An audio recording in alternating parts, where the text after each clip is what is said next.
Saya teruskan lagi ya. Jadi kalau saya masih ingat baca kitab karangannya Imam Syafi'i dalam tema yang mirip ini. Ketika beliau ditanya, boleh ndak seorang lelaki uzubah tidak nikah? Waqat qala Rasulullah sallallahu alaihi wasallam andeka sunnati faman rohiba an sunnati faleza minni. Itu kata Imam Syafi'i. Ya kalau dia tidak nikah karena benci sunnah Rasulullah itu buruk. Tapi kalau karena takdir dia tidak suka nikah atau gak payu rabi ya gak apa-apa. Terus Imam Syafi'i ditanya, apa dalilnya? Jawabnya Imam Syafi'i itu rileks sekali. Inna wa ta'ala dzakara abdan sholihan wa wasofa bi annahu hasur. Terus beliau baca ayat wasayyidaw wa hasura wa nabiyyam minas sholihin. Allah itu menyebut sekian hambanya yang soleh, dan di antara hambanya yang soleh itu berstatus hasur, orang yang tidak nikah. Artinya tidak nikah itu bukan mengganggu kesalehan, maka uzubah itu halal. Semudah itu dulu orang memahami Quran. Kok sekarang jadi sulit tuh salah gurunya apa salah muridnya? Salah semua. Jadi ini cobalah di apa ya, saya memang ingin supaya Pondok Lirboyo itu mudah sekali paham Quran. Saya ini termasuk heran ya, kenapa saya yang ngomong tafsir itu menurut saya biasa saja sama. Tapi saya kata orang banyak itu sudah mufassir. Kenapa saya ngomong biasa saja? Karena ya tadi dengan perangkat-perangkat ilmu kayak usul fikih, kayak fikih sendiri, termasuk kitab Sajarut, memang memahami Quran itu gampang. Wong kafir saja bisa paham dulu. Umar ketika paham Quran itu belum mondok Lirboyo. Masih kafir. Nggak pernah jadi mustahik. Apalagi wakil rektor, nggak pernah. Tapi ketika adiknya Fatimah baca Quran, Toha ma anzalna alaikal Qur'ana litashqa illa tadhkiratan liman, itu dia paham dan menjadi masuk Islam. Itu coba fahamnya itu sama ngajinya dulu mana? Dulu fahamnya karena Quran itu muyassar, mudah. Pernah ada seorang ustadz yang mungkin kalau sekarang agak ekstrim lah.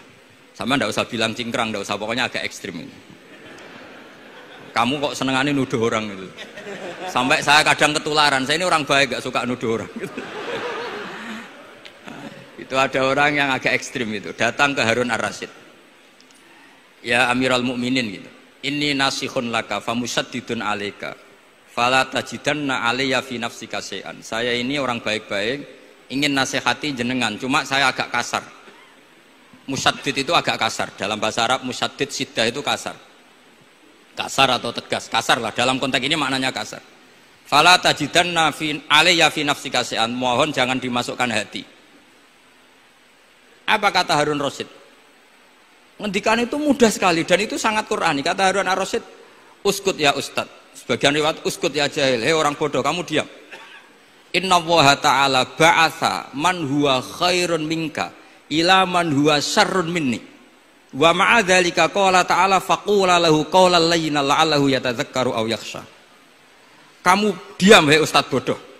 Allah Ta'ala itu mengutus orang yang lebih baik ketimbang kamu, yaitu Nabi Musa, ke orang yang lebih buruk ketimbang saya, yaitu Fir'aun. Itu saja harus beretika. Faqula lahu qaulal layyinan. Kok kamu sama-sama muslim mau main kasar sama saya? Kitabnya mana? Kira-kira seperti itu. Akhirnya Ustadz tadi, ternyata jenengan lebih alim, mboten sios. Semudah itu orang memahami Quran. Inna wa ta'ala qad ba'asa man huwa khairun minka ila man huwa syarrun minni. Fa inna wa ta'ala ba'asa Musa. Wa Musa tentu lebih mulia ketimbang Ustadz ini. Ila man huwa syarrun minni. Saelek-elek Harun Rasyid itu jelek Fir'aun. Musa yang Rasul yang orang sangat baik diutus ke orang yang sangat buruk yaitu Fir'aun, itu saja beretika faqula lahu qaulal layyin. Harus sopan. Jadi kayak apa? Saya bayangkan kayak apa bahagianya kita kalau melihat santri-santri ini memahami Quran seperti ini. Itu kan mudah, nggak perlu dokter, bisa, juga perlu, bisa, maksudnya bisa, nggak perlu dapat honoris causa dari apa tadi? Profesor cangkem elek tadi. Jadi karena Quran itu dalil, kata Ibnu Abbas, Al-Quran dalil itu mudah ditaklukkan, dibawa kemana saja itu bisa. Nah ini yang terakhir, khasnya NU itu wasilah, ini terakhir, nanti setelah ini selesai. Tapi saya mohon MC atau moderator atau siapa lah ngasih waktu Gus Rizal untuk bully saya, dan saya jamin tidak tak balas. Tidak tak balas dan saya latihan legowo. Legowo tadi wal afina aninas. Sudah itu kata Rasulullah kan gitu. Orang yang meninggalkan debat padahal dia benar, bana wau betan fi rabbil jannah. Jadi sudah saya ingin masuk surga, tidak usah repot-repot berdebat. Wasilah misalnya Gus Kafabi niru Mbah Makhros atau Mbah Mun niru Mbah Karim niru Mbah Khalil Bangkalan sampai guru-gurunya. Karena zuriyatam ba'duha min ba'd. Saya juga alhamdulillah kemarin 3 bulan yang lalu, 4 bulan yang lalu Pak Said itu nyari nasabnya di Kudus. Kebetulan beliau sudah dengar-dengar kalau saudaranya Mbah Sahal. Mbah Sahal itu sepupunya Mbah saya, nyari-nyari ketemu. Ketemu beliau senang sekali. Cuma terakhir tanya saya, "Gus, saya dengan kamu tua mana?" "Tua saya, buyut kamu adik buyut saya," kata saya. Nyai Fadilah itu saudaranya buyut saya, Mbah Maksum buyut saya. Yang di Pondok Damaran, saya sampai sekarang masih ngajar di Pondok Damaran, belakangnya Masjid Menoro itu. Mbah Mun pernah cerita gini, orang itu banyak yang anti wasilah. Wasilah itu ya niru guru, gurunya guru. Langsung niru Kanjeng Nabi. Atau langsung niru pangeran. Itu Mbah Mun, saya masih ingat betul, dalilnya mau ihdinas siratal mustaqim siratal ladzina an'amta 'alaihim. Jalan yang lurus adalah mengikuti orang-orang yang telah engkau beri nikmat. Kenapa Allah tidak menghentikan siratoka, jalan kamu, jalan engkau?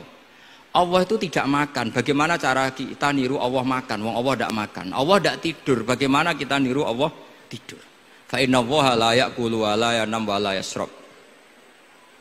Nah, niru itu ya orang, kata Bamun, karena manusia itu hadis, Allah itu qadim. Jadi tidak ada hubungannya barang hadis dan barang qadim. Jika kalau ingin niru ya niru manusia. Manusia itu siapa? Ya tentu masternya Rasulullah. Tapi kan walau lal ulama lama arafnal anbiya. Tanpa ulama kita tidak tahu Nabi melakukan apa, karena ini butuh sanad. Masyhur itu, walau la murabbi lama arafna rabbi. Tanpa murabbi kita tidak tahu rabbi. Nah, ini penting saya utarakan, sehingga di Quran itu setiap orang baik itu disebutkan orang-orang baik itu siapa? Ulaikal ladzina an'ama Allahu 'alaihim minan nabiyina min dzurriyyati Adam wa mimman hamalna ma'anu wa min dzurriyyati Ibrahim wa Israila wa mimman hadaina wajtabaina. Selalu orang baik itu diceritakan orangnya dan ngikuti orang juga. Ulaikal ladzina hadahum wa fa bihudahum muqtadi. Kenapa? Karena kita tidak bisa niru Allah, karena Allah itu tidak makan, tidak minum, tidak tidur. Tentu tidak nikah. Tapi sekarang orang tuh geger, wanut guru-guru ra mesti bener. Sing marai kaidah nak guru ra mesti bener tuh kita. Kita setiap ngajar di Lirboyo di Sarang bilang selain Rasulullah Muhammad tuh tidak maksum. Jadi mereka ketinggalan kalau ngomong kiai ra mesti bener. Tahu kita mulai kecil diajari selain Nabi kok ora maksum. Dekne ro ilmu anyaran kok ngandani sing mulai bayi alim, itu kan lucu.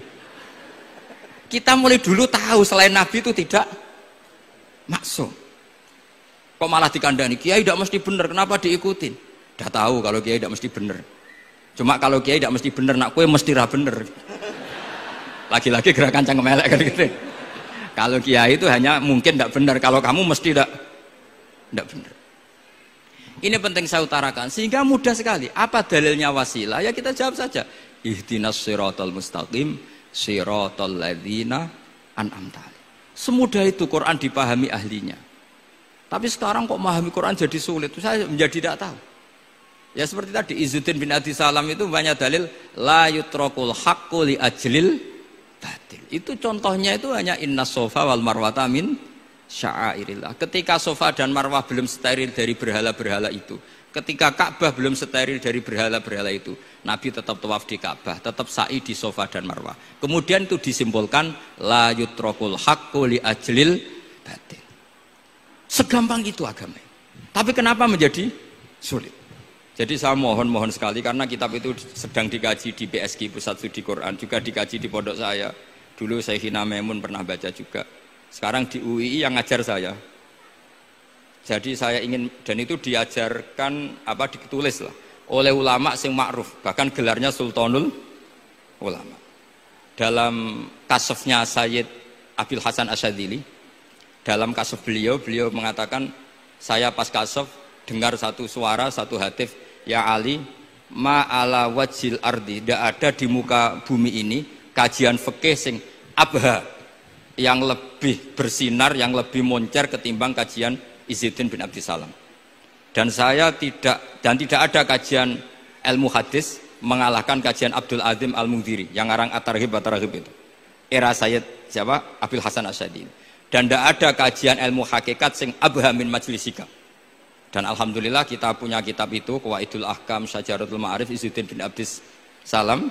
Juga kita punya kitab Abdul Azim Al-Mundhiri karena kita pakai At-Targhib apa?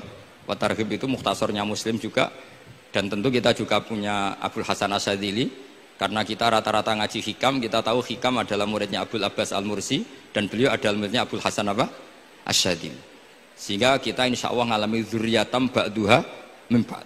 Baik dzurriyah nasabiyah maupun dzurriyah sababiyah. Kayak saya tadi dikatakan Gus Kawabi putu Lirboyo karena Mbah Mun ngaji di Lirboyo. Dan saya bangga karena bisa bully jenengan semua, nak putune wae alim apa meneh anake. Mun sepakat iki, nak putune wae alim apa meneh anake. Pun assalamualaikum warahmatullahi wabarakatuh.